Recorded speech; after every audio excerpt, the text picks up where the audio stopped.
हमारे वेदों में और पौराणिक ग्रंथों में खगोल शास्त्र का काफ़ी वर्णन है। तो क्या आप मुझे इस विषय में कुछ बताएंगे? देखिए, अगर हम इस पे एक सरसरी निगाह डालेंगे, अगर थोड़ा-सा देखते हैं कि जो भारतीय ज्ञान परंपरा है, वो समस्त भारतीय ज्ञान परंपरा का जो मूल है वो वेद है। और वेदों में क्या है कि अगर हम देखेंगे कि जैसे कहीं भी डायरेक्टली किसी चीज़ का चर्चा ऐसे मिल जाए जैसे रनिंग मैटर में, ऐसा नहीं है। क्योंकि जो वैदिक परंपरा रही है वो परंपरा कोडिंग डिकोडिंग सिस्टम पे डिपेंड थी, आधारित थी। तो मंत्रों के सामान्य अर्थ देखेंगे तो कुछ और अर्थ आते हैं, और जब कोड करते हैं तो उसको कुछ और अर्थ आते हैं। खगोल विज्ञान में ग्रहों की चर्चा आपको जो है सूर्य चंद्रमसौ धाता यथा पूर्व मकल्पयत इत्यादि के द्वारा जो है अनेकों ऐसे मंत्र हैं जिसमें कि ग्रहों की चर्चा थी। अब इन ग्रहों की चर्चा प्लस जो है अनेक ऐसे खगोलीय जो है खगोलीय चर्चाएं वहाँ मिलती हैं। जैसे सूर्य चंद्रमा के द्वारा जो है अहंसपतये स्वाहा संसर्पाय स्वाहा एक मंत्र है, इसमें अहंसपति और संसर्प इत्यादि अधिक मासों की चर्चा है। और अधिक मास की चर्चा तब आती है जब पहले प्राचीन काल में मनीषियों को सौर मास और चांद्र मास का उनका जो एक सिस्टम था, डिकोडिंग सिस्टम, जिसको वो बड़ा अच्छा वर्गाक्षराणि वर्गे अवर्गाक्षराणि अवर्गे कात ङ मऊ, यह ये फर्स्ट सिस्टम था जो इन्होंने चलाया था कोडिंग डिकोडिंग पे। अब देखिए, वो कहते हैं कि वर्गाक्षराणि वर्गे, जैसे जो वर्गाक्षर हैं जैसे क च ट त प य, ये सारे वर्ग हैं, तो उनको आप जो है वर्गाक्षरों को वर्ग के हिसाब से लीजिए, 1 2 इत्यादि गणना के हिसाब से, और अवर्गाक्षर जो हैं उनको अवर्ग में लीजिए। और जो य का जो मान है वो क जो है क्या कहते हैं फिर वहाँ पे वर्गाक्षराणि वर्गे अवर्गाक्षराणि अवर्गे कात ङ मऊ, यह जो य का जो मान है वो ङ और म के बराबर होगा। म है 25 और ङ है 5, 25 5 30 के बराबर होगा। इस पे पूरा एक लेक्चर हो जाएगा क्योंकि बहुत डिटेल्ड है। ये क्लियर है, मैं उसी का बिल्कुल बिल्कुल बिल्कुल हाँ, वो इसलिए बिल्कुल नहीं नहीं नहीं, सबसे बड़ी बात मैं बताऊं आपको कि वेदों को आप बिना डिकोडिंग सिस्टम के समझ नहीं सकती हैं।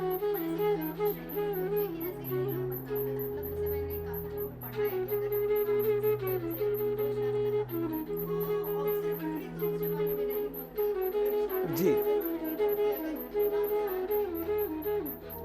देखिए, इसमें वेद की जब हम लोग चर्चा करते हैं तो 2 प्रकार के वेद हम लोग बात करते हैं। एक तो भौतिक वेद जो हम यंत्रों के थ्रू कर रहे हैं, मतलब हमने टेलीस्कोप लगाया और सैटेलाइट्स के थ्रू आजकल जो हम पोजीशंस देख रहे हैं। दूसरा एक जो प्राचीन काल की पद्धति थी, यौगिक वेद। यौगिक वेद का मतलब क्या हुआ कि वो उस समय रहा होगा, हमारे लिए तो अभी इस समय जैसे आज के हम लोग सुनेंगे बच्चे या आज के अध्येता तो कहेंगे कि हो सकता है कि ये कहानियां हैं। यौगिक वेद का मतलब था कि वो जब ध्यान मुद्रा में जाते थे और जा करके, जैसे एक पद्धति थी हमारे यहाँ, कहा यथा पिंडे यद पिंडे तद ब्रह्मांडे, जो पिंड में हमारे जो आपके शरीर में सिस्टम है वही सिस्टम आपके यूनिवर्स का है। इस पे एक बड़ा अच्छा मैं बताऊँ पेपर है आपको, अरुण कुमार उपाध्याय जी का है, वो वहाँ पे रह चुके हैं, हाँ भुवनेश्वर में, उन्होंने बहुत अच्छा इस पे पेपर लिखा हुआ है जी।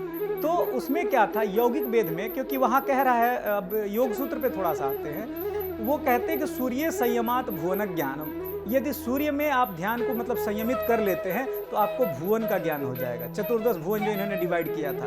और कहा कि चंद्र संयमात क्या होगा, तो तारा व्यूह ज्ञानम, मतलब जो ताराओं की जो नक्षत्रों की स्थिति है वो चंद्र में संयमन से आपको ज्ञान हो जाएगा। ये यौगिक वेद था। क्योंकि जब उस समय का कोई आचार्य इतना, क्योंकि कहते हैं ना कि जो पात की गति है वो 100 वर्ष तक आप लगातार वेद करेंगे, मतलब अगर उसको ऑब्जर्वेटरी में बैठ के ऑब्जर्व करेंगे तब भी आपको नहीं समझ में आएगा। और आचार्यों ने उस समय जाकर के पात का मान लिख दिया कि ये इसका एक इवोल्यूशन इतने ईयर का है। तो वो सामान्य, एक हमें नहीं लगता कि एक सामान्य मनुष्य के 60 वर्ष की आयु में ये संभव था।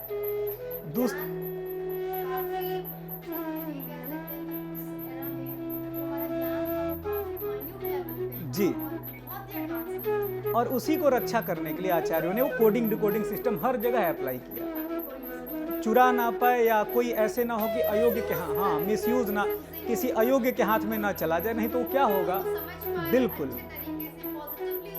और अगले जनरेशन तक वो दे पाए। बाद में जब ग्रंथों की रचना शुरू होने लगी तो 6ठी शताब्दी ईसा पूर्व, आपको बताया आचार्य महात्मा लगध का जो है वेदांग ज्योतिष, आर्यभट्ट आते हैं, और आर्यभट्ट के आने के बाद से एक जबरदस्त, एक मतलब उसमें कह सकते हैं कि क्रांति आती है और ज्योतिष के तमाम आयाम विकसित होने लगे। अब इसमें जैसे आपको बताया था कि सिद्धांत का लक्षण की त्रुट्यादि प्रलयांत काल करना, माने त्रुटि से लेकर के प्रलय पर्यंत इतना बड़ा टाइम जहां मेजरमेंट कर लिया जाए। दूसरा, त्रुटि मतलब जैसे कहता है क्या कि योक्षणोर निमेषस्य खराम भागा, जो आंख का पलक झपका उस, हाँ नहीं, अभी जो आंख का पलक झपका उसका 30वां भाग, योक्षणोर निमेषस्य खराम भागा, वो क्या होगा, सतत्परः, उसकी तत्पर संज्ञा किया। एक बार पलक झपका, जितना टाइम लिया, 30वां हिस्सा, 1/30, ये तत्पर है।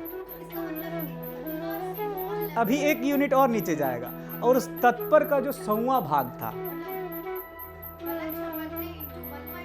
30, 100, हाँ वो त्रुटि, हाँ बहुत ज्यादा जी। अब वहां से लेकर के, और कहता है ये आचार्य भास्कर का सिद्धांत शिरोमणि है, मध्यमाधिकार, श्लोक संख्या हमें लग रहा है कालमानाध्याय का है वो। तो एक तो ये तो कहा क्या कि त्रुट्यादि प्रलयांत काल करना, मतलब इतने जो है माइनर टाइम से लेकर के, और मतलब 4 अरब 32 करोड़ समय तक का काल जो है, ये इतना बड़ा कालखंड का कैलकुलेशन। दूसरा कहा कि त्रुट्यादि प्रलयांत काल का लेना, मानव प्रभेद क्रम, और डिफरेंट टाइप्स ऑफ मेजरमेंट के यूनिट्स आपको बताएंगे ये। हाँ वो थे उस समय, जैसे ये आपको लगभग पुरानी जितनी गणित की किताबें हैं, आपको लीलावती में है, फिर लीलावती में तो जो है पहला ही अध्याय उसमें जो है उन्होंने दिया हुआ है। जैसे मान लीजिए एक छोटा सा बड़ा अच्छा श्लोक है, बता रहा हूँ कि आपको, जो मुद्रा की परिभाषा जैसे बताया, द्रह्मस्तथा षोडशभिश्च निष्कः, ये अच्छा, स्याद योजनम क्रोश चतुष्टयन तथा कराणा, है ना, ये बता दिया कि भाई जो है स्याद योजनम क्रोश चतुष्टयन, 4 जो है स्याद, हाँ 4 कोष का जो है 1 योजन मान होता है। और योजन का परिमाण प्रयोग कहाँ किया, वो लाके पुराणों में भी खूब किया गया, और योजन का जो है आपको प्रयोग खूब सारा इसमें भी किया गया है। आपको जितने भी बाद के मैथमेटिकल, युग सहस्त्र योजन पर भानु, अब उसको आपको जो है किलोमीटर में निकालना हो, एकदम आसानी से निकाल सकते हैं। कहा कि जो है 4 कोस का 1 योजन होता है, और 1 कोस में आपको जो है कितना, 4 किलोमीटर होता है।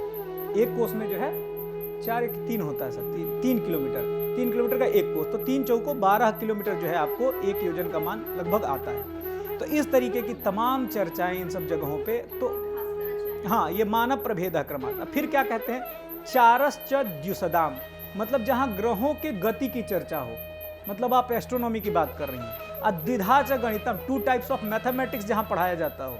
2 टाइप्स ऑफ मैथमेटिक्स मतलब क्या हुआ, उन्होंने कहा अंक गणित और बीज गणित, ठीक है, एल्जेब्रा और अर्थमेटिक, द्विधा च, वो हाँ वो सब था, द्विधा च गणितम। फिर क्या कह रहे हैं, प्रश्नस्तथा सोत्तरा, क्वेश्चंस विथ आंसर, मतलब हम क्वेश्चन कर रहे हैं एस्ट्रोनॉमिकल यूनिट्स के बारे में और खुद ही आंसर दे रहे हैं। और भू मतलब जियोग्राफी, धिष्ण मतलब जहाँ नक्षत्रों का स्टडी किया जाए, ग्रह मतलब जहाँ ग्रहों की स्टडी किया जाए, तो भू धिष्ण ग्रह संस्थितेश्च कथनम, और यंत्रादि यत्रोचित, और जहाँ different types of astronomical instruments की बात हो, जहाँ इनको पढ़ाया जाए, वो जो ब्रांच है उसको सिद्धांत कहते हैं। सिद्धांत मतलब कोई एक ऐसा नहीं था कि बस केवल ज्योतिष पढ़ा रहा था, उसमें इतनी चीजों को बताया बस। लेकिन यहाँ सिद्धांत ऐसा नहीं था, यहाँ सिद्धांत था कि जहाँ इतने सब्जेक्ट को मिलाया जाएगा वो जो यूनिट कहलाएगा। बिल्कुल, हाँ। अब आप देखेंगे इसी के बेस पे यहाँ इसी यूनिवर्सिटी में एक ऑब्जर्वेटरी बनी हुई है प्राचीन जो है, जिसमें कि बहुत सारे यंत्र हैं, सम्राट यंत्र है, नाड़ी वाला यंत्र है, और जो है आपको तुरीय यंत्र है, चाप यंत्र है, जो है कर्क और मकर राशि वाला यंत्र है। तमाम जो है प्राचीन समय के यंत्र हैं जो कि आज भी 100% एग्जैक्ट कैलकुलेशंस करते हैं।